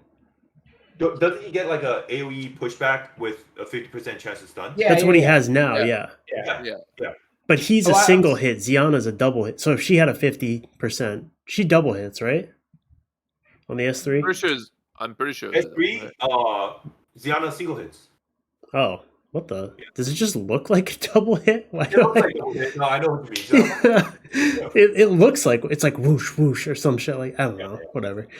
Oh, But- you have a PTSD from the monster they should have nerfed. Oh my god. Fuck, how does Onyuki dodge this goddamn patch? That's actually a good point. And Oniyuki. Oh my god! Wait, who has Onyuki? By the way, that's one of like the hardest combo for me to deal with. Just like Ragdoll, Dark Oniyuki. It's like, Oh, whoa, yeah, how do you, it's- like, what do you do against that? It's ridiculous. Ban down Yuki. Just leave the Ragdoll and suffer. Got it. That's it. That's if you ask me, just ban the Onyuki. Ban the You're On- gonna stun it against your Onyuki's like the number one win rate LD5 in the game, and then Ragdoll's like second. So you just ban the number one and then Yeah. somehow beat the second highest win rate one. Exactly. That's it. Not Those how nerf you increase your Oniyuki. Also made another Oniyuki. Who's the other one? The painter. Oh yeah, well yeah, the stun part. Yeah, it's Like- such bullshit. Also made another one, right? Yep. I would think like Pater might be more toxic than Oniyuki now. in More different toxic situations. for sure. Yeah. Like Oniyuki, yes, armor break and Caproc, that's great, but like, yeah, I mean, Yep. now there's Dark Oniyuki, Pater, and Ragdoll. Oh god, oh god. Yeah. That team is just gonna be And then Josephine, Triple Revenge Bird, done. Let's go. yeah. Nice little Leo in there for you to force ban, so you don't have to throw away. Apze. There's just some people that has that. You just vomit. No, You don't even need Ragdoll in there if they both have like attack bar. You know. Yeah. all right. So we can go to the next one. Theomars? No, fuck Theo. Okay. The Super Crush? Akamir and what's his name? Veramos. There you go. You figured it out. Pretty good. I mean that's a solid ass S2 now. Yeah. I'm considering drafting him specifically because he can be used in a CC cleave now, and he also counters CC cleave. So I didn't even realize they did that. I think I read over because I was reading this at 2 a.m. my time. I didn't realize that they buffed this. That's actually pretty sick. Yeah. So I think those guys will be pretty good. But if we want to start going a little faster here, we can get to okay. We don't care. This is the big one though. Like Yeah, Dominic, I totally forgot bro. about Dominic. Why? They threw him out of the top floor of a 10-story building. Like what happened? Like I don't know, man. Someone had a match against the Dominic like right before they had to push this patch out, and this guy's like, I am fucking done with this shit. Like, and he just suplexed him. I don't understand what happened here, but I am tired of this wind on Yuki just decimating me. Oh wait, it's not on Yuki. It's a elemental unit. We can nerf it. yeah, this No unit problem. is genuinely ass now, in my opinion. I think it's to be tested a bit still, but I So- don't know. 'Cause I don't have Dominic. Like, Bro. I'm trying to think how would it look on Okay. my account. I don't know. So if anyone has not read the notes and is getting their information from this pod right now, basically what they did is Dominic has two parts to his passive. He has his above 50% HP and his below 50% HP. Basically, above 50% HP, he used to have a non-glancing attack bar absorb on his final hit, which was crazy. And he used to do 200% damage, which is also really good. Now, the above 50% is what gets him to his 200% damage, and he's completely lost the absorb. And now when he's below 50, his damage gets cut in half in exchange for a 30% heal. or 50% heal, right? Yeah, 50% heal. Out to the same. Well, so now, well, no, his heal stayed the same, but his damage got cut in half. So now he's healing half as much as he was before, and hitting half as hard, and never stealing attack bar during either of his conditions. Do you know what they did? Garbage. They increased the viability of your artifacts that have attack to lost HP. That's what they did. So you should say thank you that you can finally use your attack to lost HP quad rolls. You're happy now. Sure, Move bud. on. That's it. Yeah, he's gone. They just justified those artifacts for you. One thing I hate, like, competing at a high level is that, like, they would buff a unit like that, and then they would nerf a unit like that, because you guys have no idea how much it costs to invest in, like, just ruining for me at least, just ruining up a unit, like, A is not good enough. Like, it has to be S. And to get from A to S, and once you have that S class unit all ruined up, and they nerf it, it hurts your account so hard.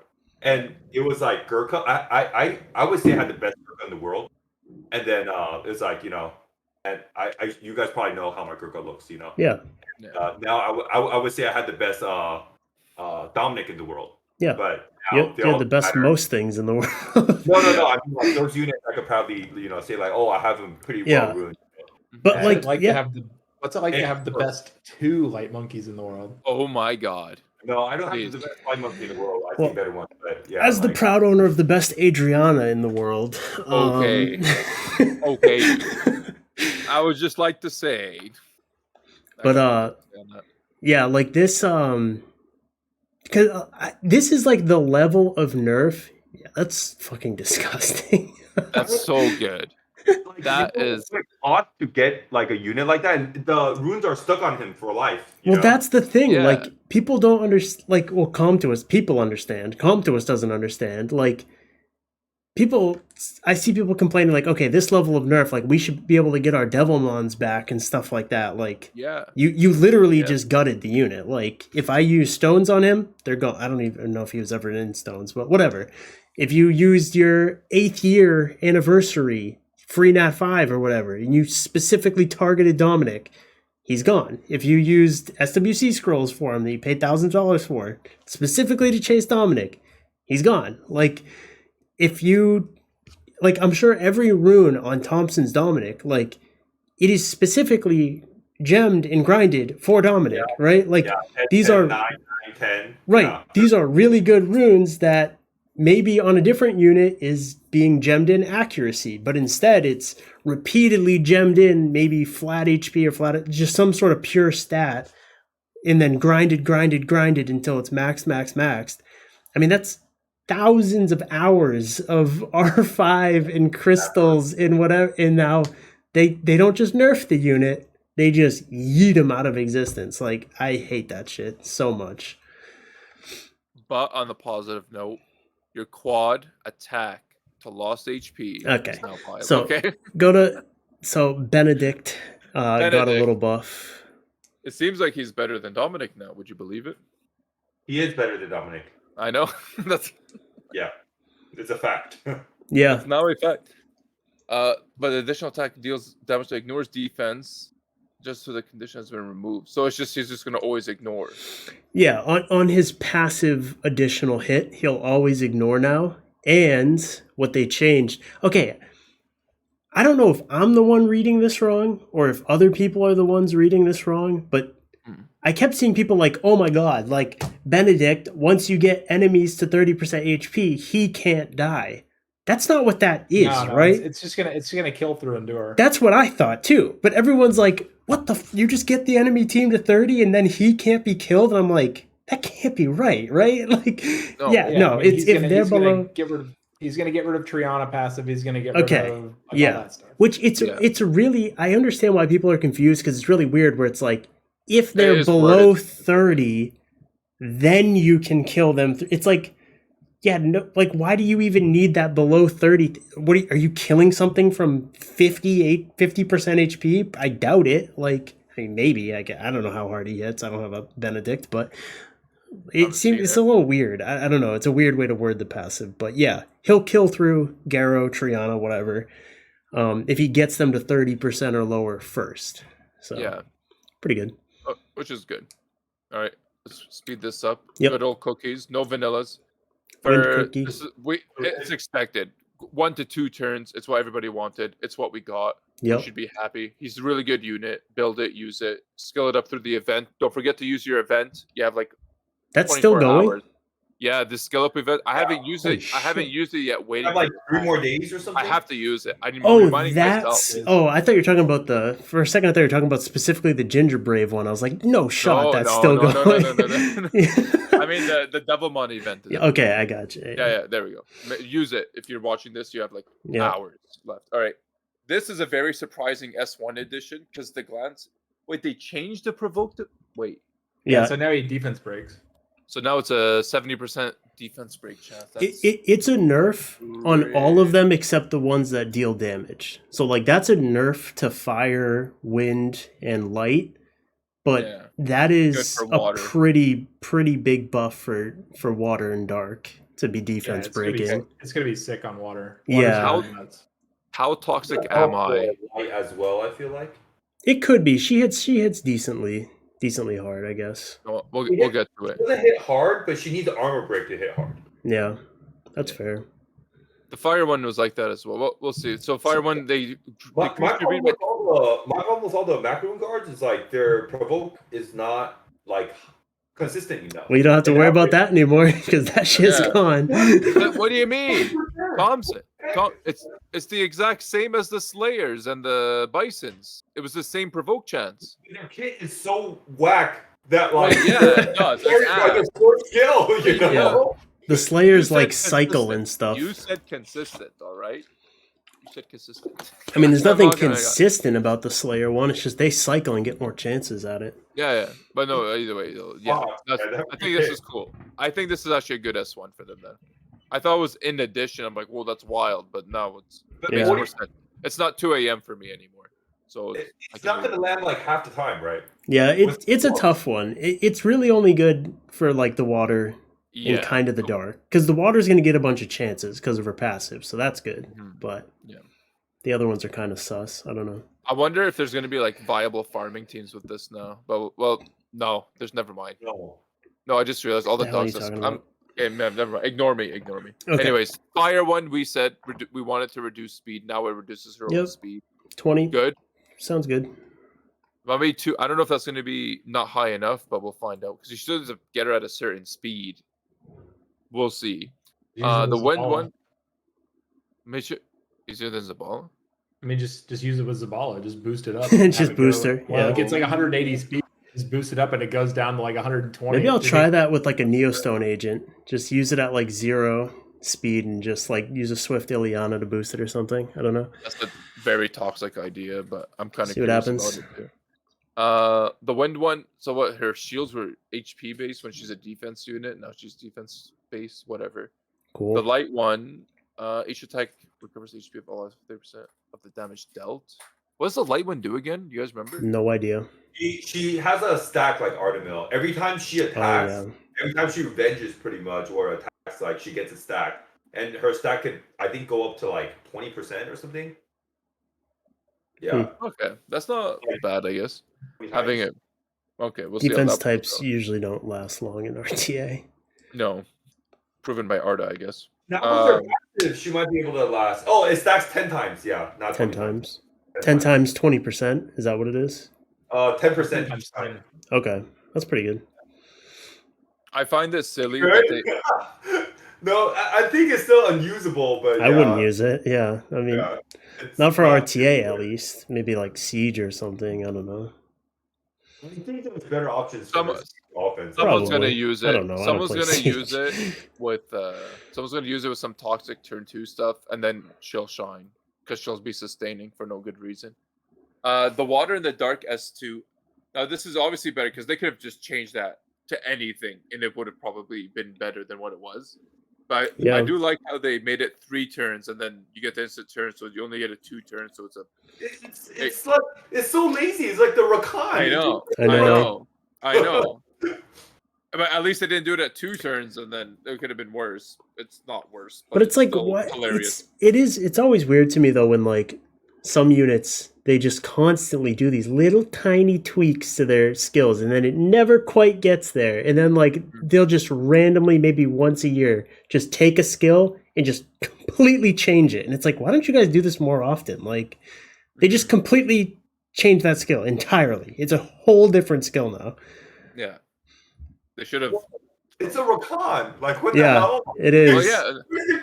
I thought the Macroon Guard's like new transmog item collaboration. Like, it's just a Rakan now. Like, what? Pretty much. Pretty bad Rakan, too. But it doesn't provoke. It does defense break now. No, I get. So it's different. Yeah, wow. Imagine if it still had the provoke, then it was just Rakan. I know. That would be hilarious. That would be gorgeous. Okay, espressos. The espressos, pretty good. Actually, really good in my opinion. Is it on this? This not the S2 for the it's the S2 now. The one that drops their bar. If you get them to 0, your effect activation goes to 100. Okay, that's pretty cool. So I like that. Same with the dark one. I do have the dark one. And then for the crazy bait speed, right? Yep, 114. Okay. Wait, so now she's better than Tyrone, or she's as good, or no? I don't know. Oh, you don't know? Well, we'll find out. Tyrone, my bad. Yeah. For the fire and light one, fire and light one. Those ones are whatever. Okay. Yeah. And then the dark one. The dark one I tried understanding this. Now it's not 2 a.m. Even at the ratio of HP. So it's just gonna balance everything. Well, no, I don't know. It does the exact same thing as it did before, except that now it balances, then hits them. So it doesn't heal anything like it used to. Okay. So it's gonna be. Now, actually, I'll mess with that for sure. I'll test mine out. Yeah, I think it actually might be pretty good now. Yeah. Like not like crazy good, but like before it was dumb because it's like, oh, let's just deal damage, then just even the hit points back out. It's like, okay, well, why? Because then if one of their units is really squishy, you just heal it back. Yeah, like it made no sense. You get the Masha to like 20%, and then you just heal her back to like 40, and it's like, what the fuck? What did I just do? I'm helping? Yeah. That's okay. So we'll play with that for sure. See how it actually looks. Sylphid. I don't know why. This is cool, dude. Didn't they do this for R5? What do you think it's cool for? What are you tripping on? The one that reduces your allies getting pushed back by 20%. The only thing that they should have done about this, though, that's what it does, right? Reduce the effect of pushbacks? Yeah, okay. For us, making me look like I'm crazy. I was like, wait, is that not what it does? I never read it. Oh, okay. But anyways, it should have been 35%, okay? Because if it's 35%, then you can never, ever, ever get reset on a 100 attack bar unit by Chung Pong. So then it's actually like a really niche, cool counter for Chung Pong. But the problem is at 20%, huh? It still counters Chung Pong. It counters him, but you can, if he, just like before, if he lands all 3 of his things, you get fully pushed back and 1 turn of reset. But if that reduced effects by 35%, a Chung Pong could never do that to a 100 attack bar unit, because he would do 48.75 per hit. So he would always need his 3rd hit to get you to 0, and then he can't reset you because he has no hits left. So there's all those like multi-hit attack bar pushbacks, like Bella. Even Light Monkey King affected a little bit, but we're gonna use that. I mean, like, I feel like the second skill is a nerf, but I don't know. Yeah, that was weird. They really shouldn't have done that. That attack bar boost was actually kind of nice. Mm-hmm. So that was a weird one. But I guess they didn't want to make it seem too She does, strong. yeah. I think it's basically insane. No, it's not insane. I think it's like 105 or something. Yeah, a 104. It's still good. It's still good. Yeah. But I actually did not process that that's what it was. I got at 2 a.m. So yeah.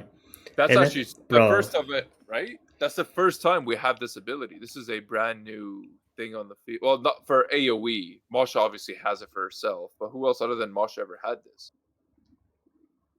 Nobody. There we go. Especially not to your whole team. Like, that's awesome. Yeah, exactly. This is nuts. I did not even read this. This is actually probably one of the best but things. But 20% is just... Look. It's low. That's the best thing in the patch, Firas. Oh my god. It is. Look, you want Okay, second best thing is No. patter. And then Third best thing. The last line is the best thing. Okay, that's true. Okay, that's true. So the next two things are the best thing. Dude, they trolled the shit out of me, bro. They put in the final 3 lines, they put Horace's, all of them but my Wedgeot, and then after breaking my heart on the final line, they give me back my Cichlids. It's like, what is going? This is just a roller coaster of emotions, man. I don't know what the fuck. Bro, I have a Wedgeot as well. They played with my heart. Yep. I was like, Horace's, and then all of them but Wedgeot. Literally all of them but Wedgeot. Yeah, actually, yeah. No, and the fire one. All I really wanted them to do with Wedgeot is he could give himself attack bar and yeah, 100%. That's all I want too. I mean, I want the 28 lead too because I deserve it, but because Wool Young's a piece of shit. But dare you? How dare you? But this. I'm doing stripping, like, why? Yeah, dude, who asked, man? Why? Who asked? I am gonna be so cancer during Special League. It is gonna be This is amazing. so toxic, bro, because it's low enough to where you can't actually, like, account for it. Like, when you see an Amduat, you're not gonna think to yourself that your will runes are in jeopardy because it's 30%. But he's gonna have those fucking games where he perfectly gets your Chung Pung with a strip and a stun, and you're like, son of a bitch, man. Like, I hate it. I think now he's really good against Tiana. Yeah. And after the patch, he's going to be a lot better against other strippers other than Tiana. Yeah. I think he's okay versus the stuff like Zabala and Yonhong, where, like, on first turn, they kind of take a dead turn where they're just boosting something or doing something like that. Then he gets a free little jolt of bar. Then maybe one other thing moves, and then he gets another jolt of bar, and now he can do something. And 2 things are out of will because the Zabala moved and she buffed something. So now you've got 2 things you can kind of swing on, but...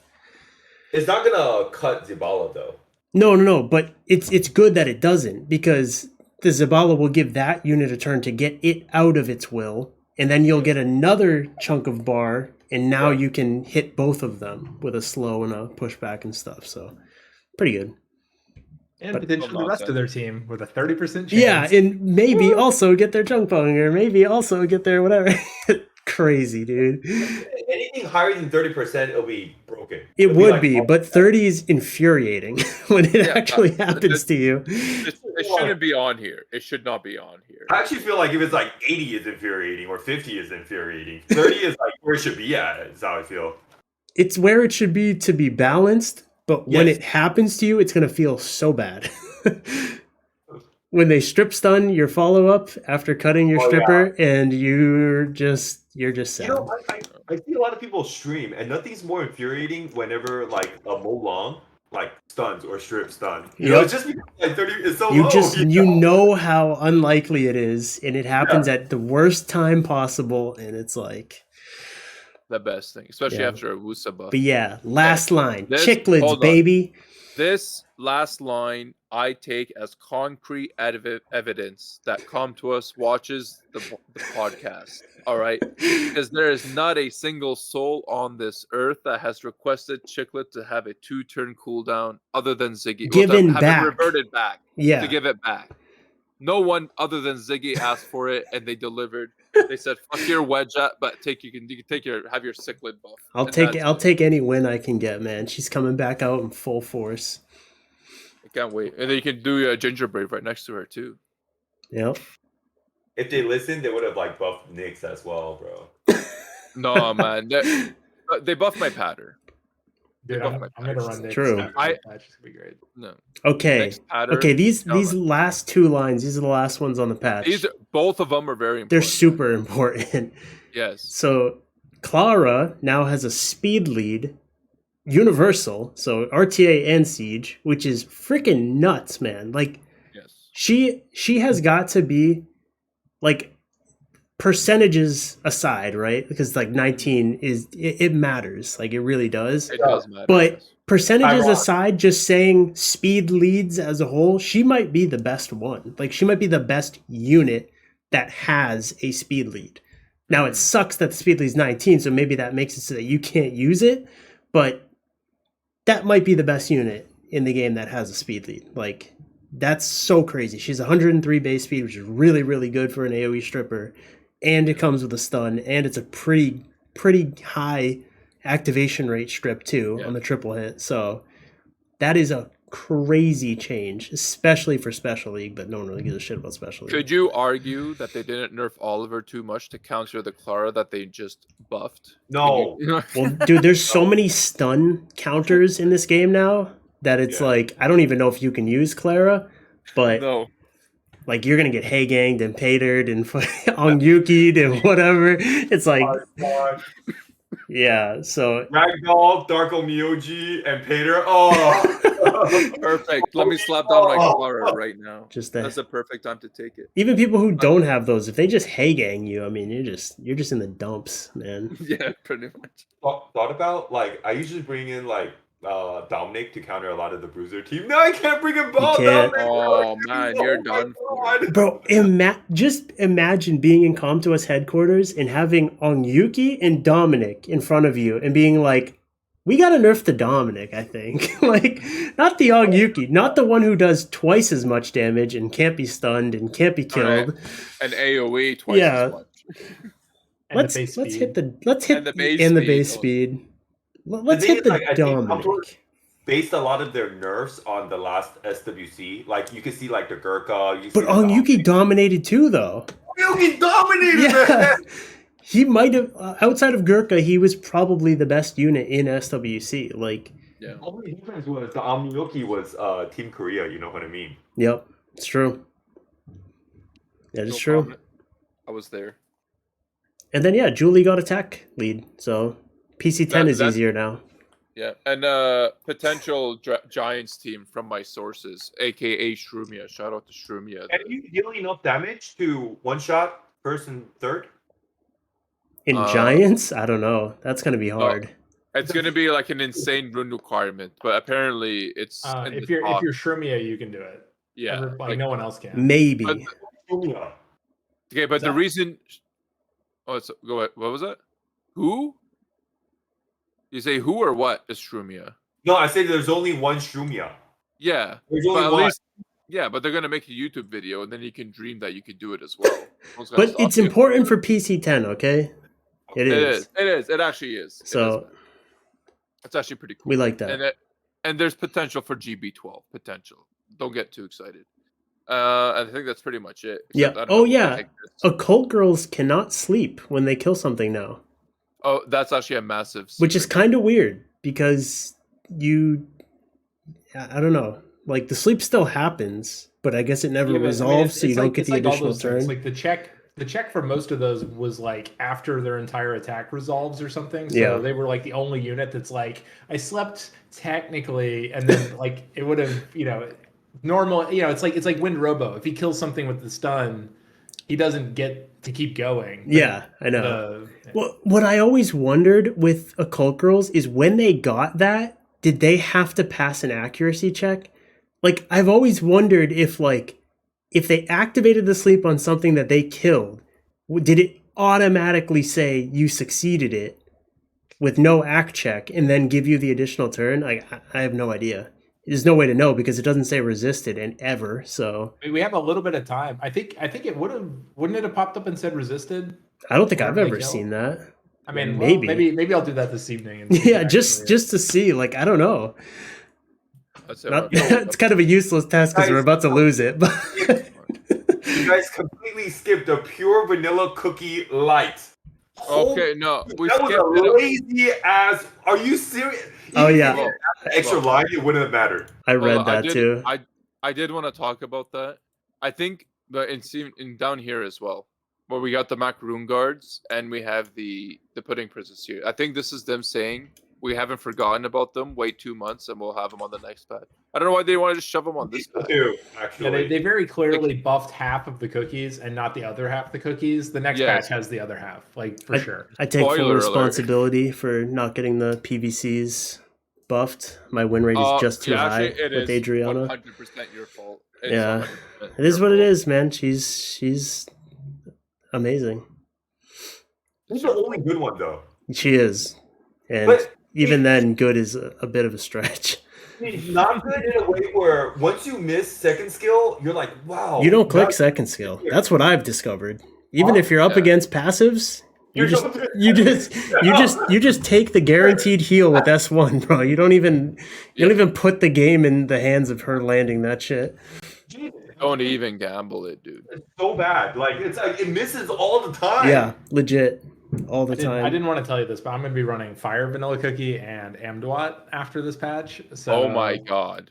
What does that even do? Spoiler. He's gonna take... She buffs attack bar gain. Oh, you're right. I forgot about that part of her passive. Yeah, that's actually kind of cool. Wait, you could combine that with the one who with more and double robos, or the one that reduced like 6,000 attack bar every time. That's crazy, actually. Mini Jackson. You, oh my god, Jackson Amduat, bro. You realize that if you have Pater, it's like both units in one, right? He just cuts. Oh my dude, Jackson Pater? Jackson Pater and Amduat? What the fuck's going on here? Come to us. That's how they're countering all the ATB reduction meta. We're all going to be playing Bruiser this season by the end of it. We're not going to have any choice. To do any other playstyle. I'm just going to play Bruiser, bro. Yeah. I'm just first picking Josephine from here on out. Not a bad idea. Some of the players, like the Japanese people or some of the high-level players, you know, and they're just like, the Bruiser is so consistent in winning. It's just... I don't know how. The passives are... It's... What do you mean you don't know how? Passives. There's no counter. Yeah. You can't just Tessa your way through everything. Like sometimes there's just too many passives to get over. But I felt like now we're talking about it. Shizuka carried those turn 2 comps quite a bit. She helped them a lot. She did. A lot. It was like a pretty big boost. She was their best support, so that her off. Oh, their comp don't run Shizuka though. A lot of the Onyuki players do. Especially because when you revive him, he gets the ability to crit and he can just fucking slam things. But yeah. Well, how do you guys feel about the patch overall? Now that is this the patch that's gonna hold up Sky Arena for another little bit or no? I like the patch in a way where they like nerfed all the top units and now there's gonna be new units to replace them. I feel like some was a little bit lazy. Like I would say, like some of the Hollyberry cookies or like the light Shizuka. But yeah, overall, I would give it pretty good. Like we have to see what's going on, but I like all the nerfs on all the more picked units. So my opinion is that if the state of the community was not what it is right now, this would be a great patch because it hits everything that people were concerned about. It does some kind of okay buffs. It doesn't really shake things up too much, whatever. I think that it's the biggest downside to this entire patch is the fact that nothing in it is particularly exciting. Like, Pater aside, it's like there's nothing in this that's like, ooh, shiny object. I'm gonna go play with this cool new toy because there was nothing crazy. Buffed. It's just like now. It's just like okay, well, everything got nerfed and okay. I think this gives opportunity though for like other stuff that was just shut down from like the previous patches. Like, oh, they buffed this, but we couldn't use it. They buffed this, but we can't use it because the other things were so oppressive. So if it still proves true that the top 4 that they nerfed was just enough to let other things be viable, maybe it's good that we have that kind of like there's no new OP. Yeah, I'm the new first pick. For the can't believe a passive. They couldn't even just throw us a bone and like just one of the passive units maybe gets on here and gets a nerf, like Juno or Joseph, like just one of them. Abellio, Josephine, Juno, Molly, Douglas, like none of them could make it on here. Not a single one. Just only turn 2 units. Okay, or only turn 1 units. Okay. I don't think they can nerf Douglas in a way where he is unusable or usable. You know what I mean? But it's like you can't just have wind units unplayable from now until the end of time just because he exists. Like eventually you gotta do something. Like what are you gonna do? Well, Dominic was the only one who used to beat him. What did we leave our Dominic's rune just so that we can fight fucking Douglas and actually pick a wind unit? But now that we have this fire, what's her name again? I don't think I've ever built one. Yeah, I have never built one. The Freya, right? This is the one that's getting that passive, or the other one? She's getting This it. is the one.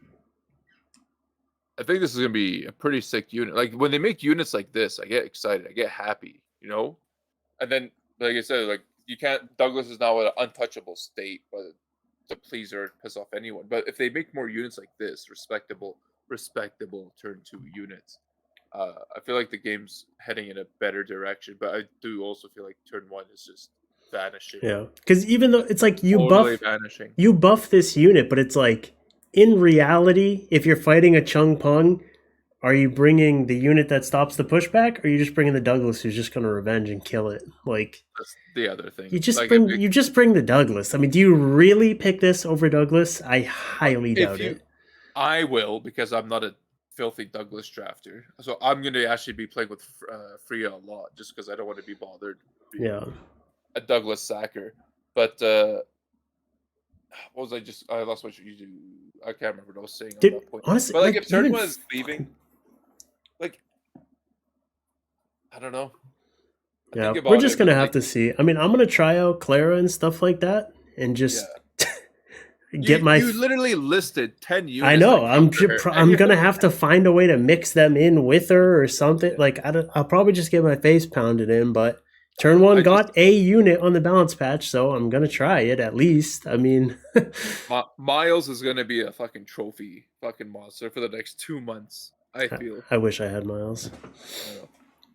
And he's probably next on the I want this unit nerf list too, along with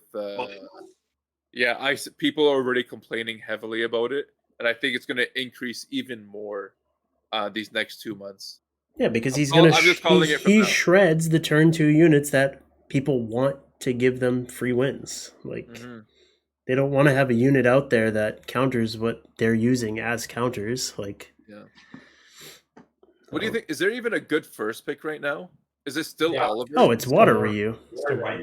Yeah, it's still Water Ryu. I mean, Moore is still better than what he was when he was the best. It's like he walked away with a net positive. I mean, he's got a better skill than he had 2 patches ago. So fuck it. I think my response to first pick Moore is just gonna be Freya and see what happens. Because obviously Robos are close to follow. I want to Clara Cichlids, baby. And Cichlid as well. Ginger Braves are going to be pretty. He's kind of cool. But there's options. There's so much going on. We'll figure it out. We'll figure it out. At least I do feel like I'm more excited for the next couple of months. My thing with Ginger Brave is like, if you're trying to climb with Ginger Brave, it's not a good idea because it still has to go through like accuracy resistance check. Yeah, you can't count on it. Versus like just Ethna, you get that for sure stun if you have the right artifacts and runes, you know. Yeah, but that's just a rune difference we're talking about. Like I'm 100% with you. I prefer Ethna every day of the week. But when I tell people that you don't have Ethna, you don't have Sekhmet, you don't have this, you don't have that, use a Ginger Brave, and now he'll actually do 2 turns instead of 1 turn. It just makes it better for those lacking, right? And also if someone picks Ethna on you, like Ginger Brave is going to just outspeed her no matter what, pretty much. That too. Yeah. I don't know about you guys though. If you're consistently trying to climb with Ginger Brave, you can still lose if you hit the skill 3 right on the Ethna or 2.